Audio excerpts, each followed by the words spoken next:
Assalamualaikum warahmatullahi wabarakatuh. Berjumpa lagi dengan saya host Bisikan Dara.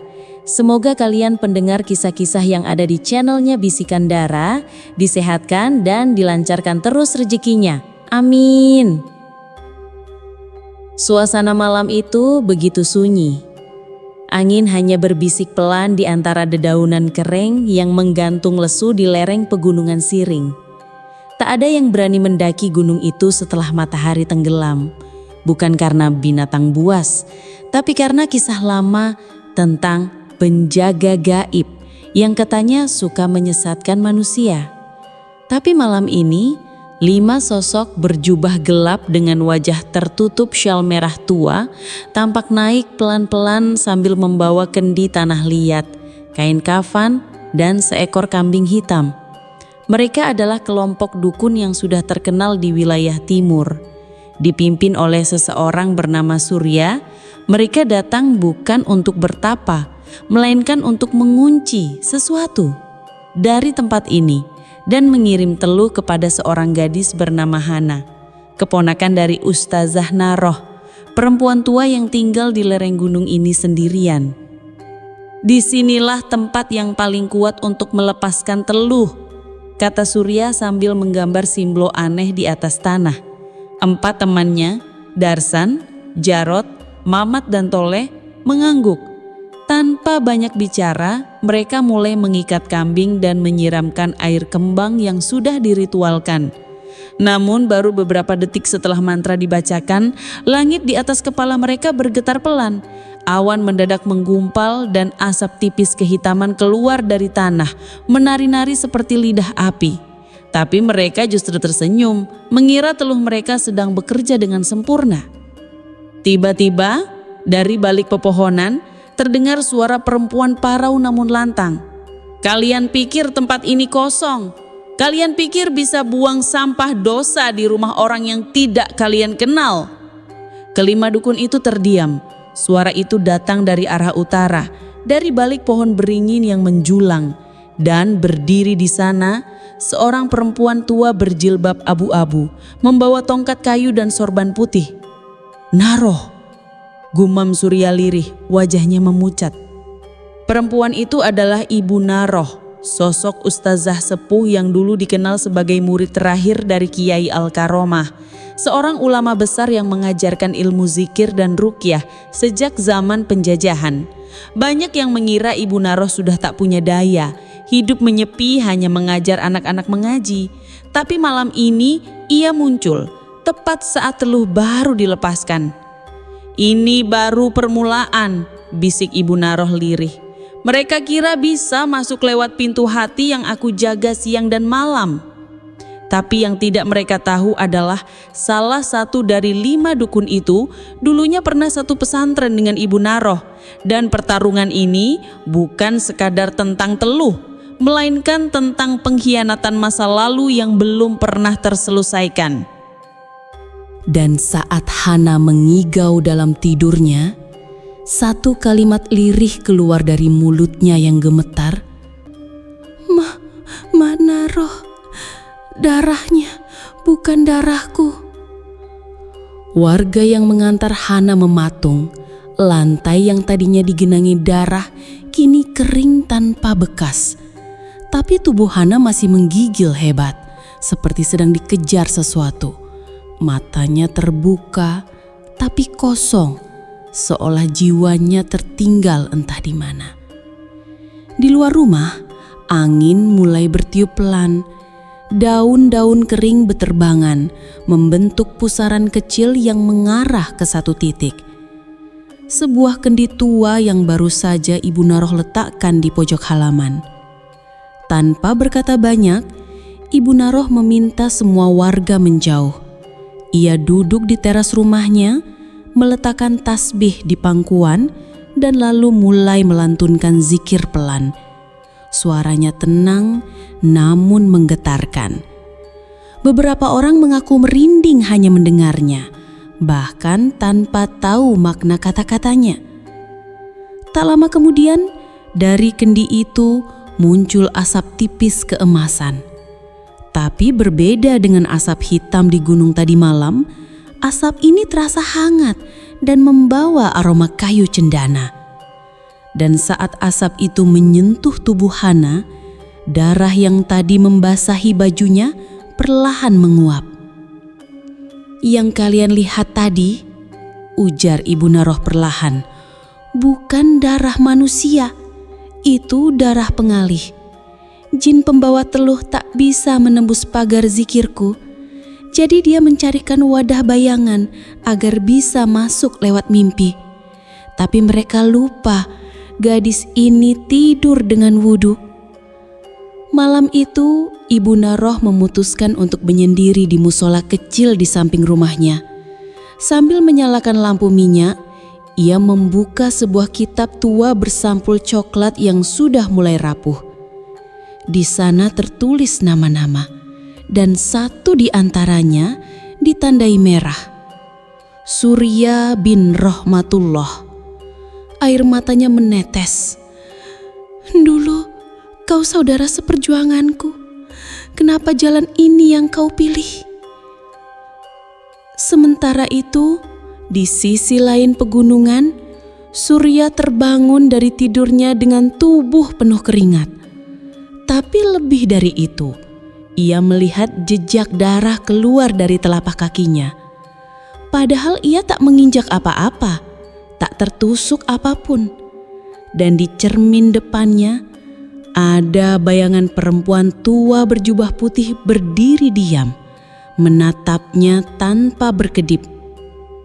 "Naroh," gumamnya bukan dengan marah, tapi ketakutan.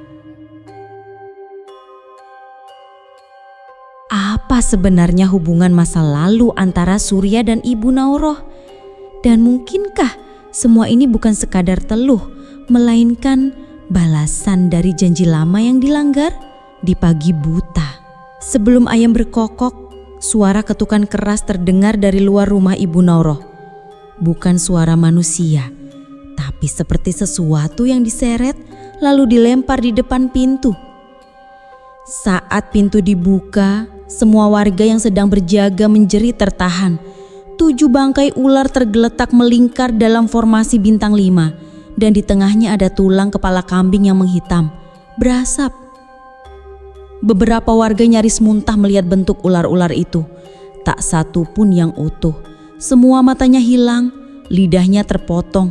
Aroma anyir seperti darah basi membuat suasana mencekam. Namun Ibu Naroh berdiri tenang, tak bergeming. Matanya menatap tajam ke arah timur, ke arah lereng pegunungan Siring.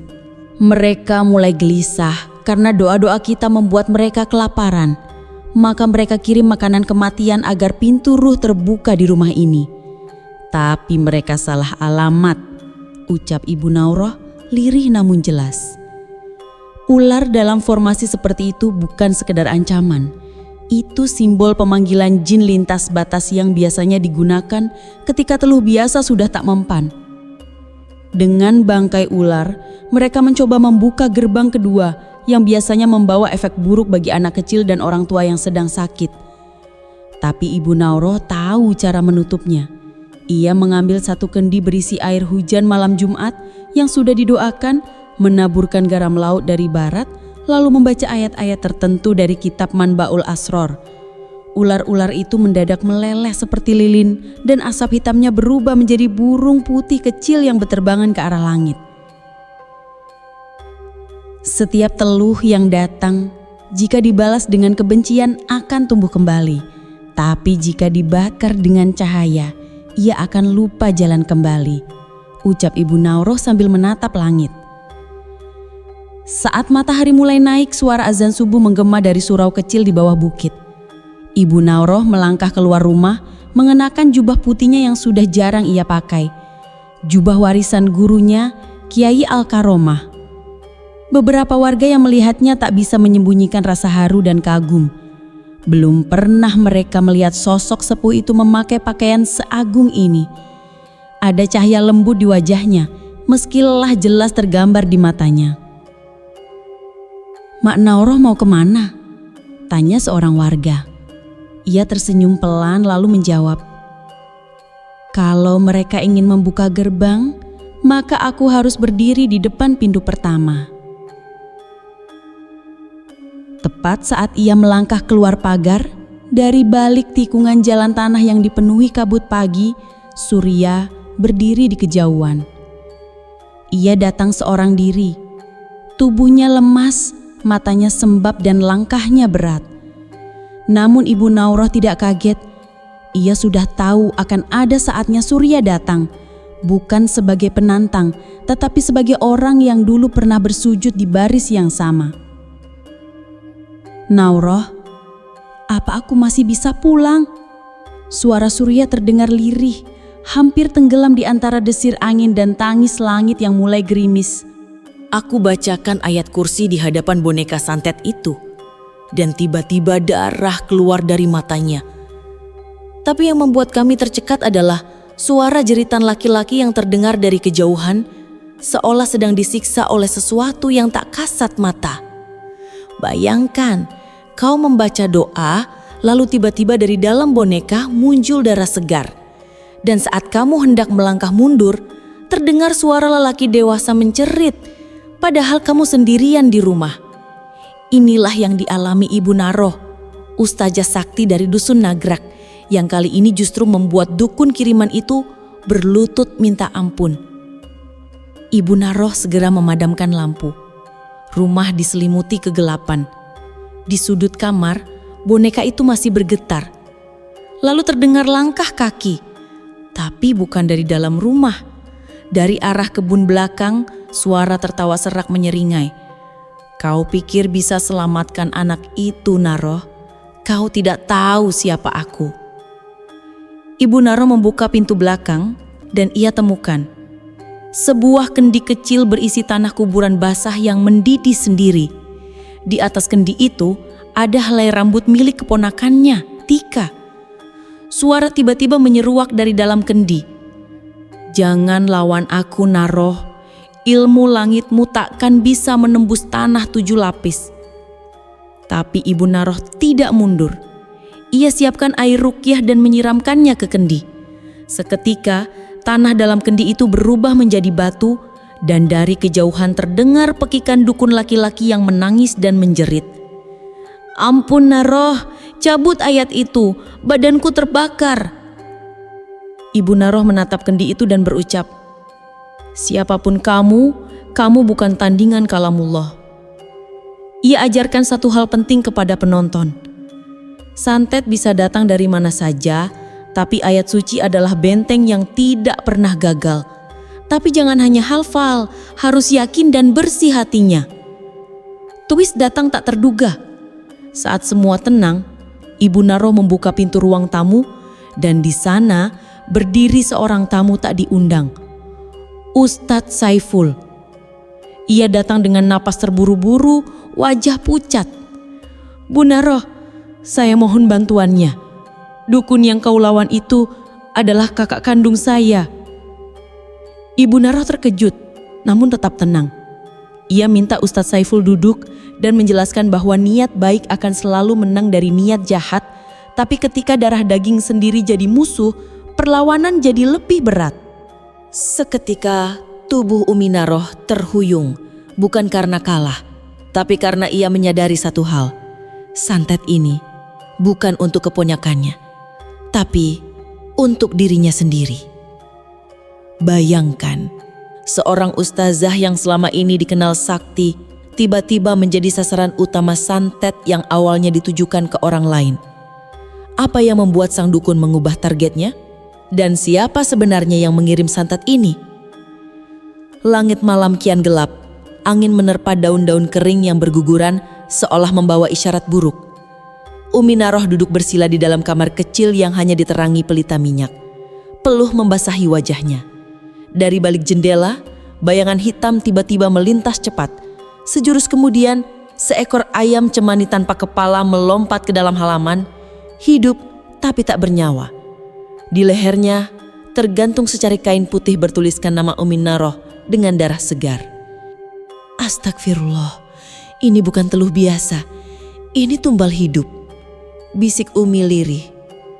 Dalam keadaan lemah, Umi Naroh tetap melaksanakan ruqyah. Tapi kali ini suara dikirnya seperti dipantulkan balik oleh dinding tak kasat mata. Bahkan lantunan ayat suci terasa seakan ditahan oleh kekuatan lain. Dalam perjalanannya sebagai pendakwah dan pelindung umat, Umi Naroh selalu yakin bahwa kekuatan sejati datang dari keikhlasan dan keteguhan hati. Tapi malam itu ia belajar satu hal baru. Ada dukun yang bukan hanya ingin menyakiti, tapi ingin menghapus eksistensi seseorang dari dunia dan akhirat. Ketika ia meminta petunjuk dalam sujud panjangnya, sebuah bayangan muncul dalam mimpinya. Sesosok pria tua dengan jenggot panjang putih yang hanya berkata satu kalimat, "Jangan lawan dengan amarah, lawan dengan pengorbanan." Esok harinya, Umi Naroh bangkit, tapi bukan untuk melawan. Ia mendatangi keponakannya, Nisa, dan mengucapkan satu kalimat mengejutkan. "Neng, mulai malam ini, antum yang harus jadi tameng. Umi akan pindahkan semuanya padamu. Tapi kamu harus siap kehilangan segalanya." Nisa terkejut. "Apa maksudnya Umi? Jangan-jangan Umi ingin..." Tapi sebelum Nisa sempat menyelesaikan pertanyaannya, seekor ular besar hitam muncul dari balik lemari dan menyusup masuk ke tubuh Nisa. Suara angin malam mengalun lirih saat Ibu Naroh membuka jendela kamarnya yang berembun.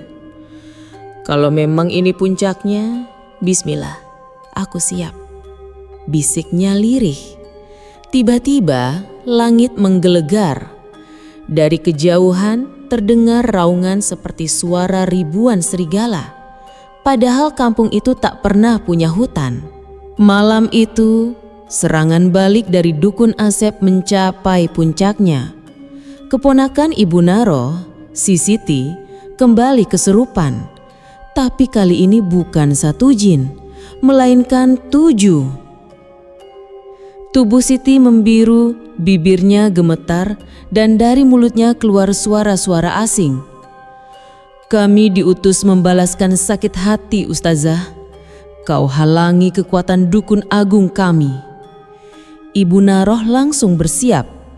Ia mengambil tongkat kayunya yang ternyata bukan sekadar tongkat biasa, tapi warisan dari guru tarekatnya dulu di Tasikmalaya. Ia membaca doa dari Al-Quran, lalu menepuk-nepuk lantai rumahnya. Gempa kecil mengguncang ruangan. Santet itu nyata, tapi tak ada yang lebih nyata dari perlindungan Allah. Jin hanya bisa beraksi kalau hati kita longgar, ucap Ibu Naroh sambil memandangi wajah Siti yang mulai tenang. Ibu Naroh lalu mengajarkan satu kalimat pendek pada cucunya. "Jika kamu takut, ucapkan hasbunallah wa ni'mal wakil." Kalimat itu menggema di ruangan. Angin berhenti. Bayangan hitam yang sebelumnya berdiri di pojok kamar mendadak hilang, lenyap bersama suara lolongan. Namun belum usai, Ibu Naroh tahu ini bukan akhir. Sebab dukun Asep telah membuka pintu iblis dari arah gunung. Ilmu hitam pamungkas yang belum pernah digunakan sejak zaman nenek moyangnya. Esok paginya, kampung geger.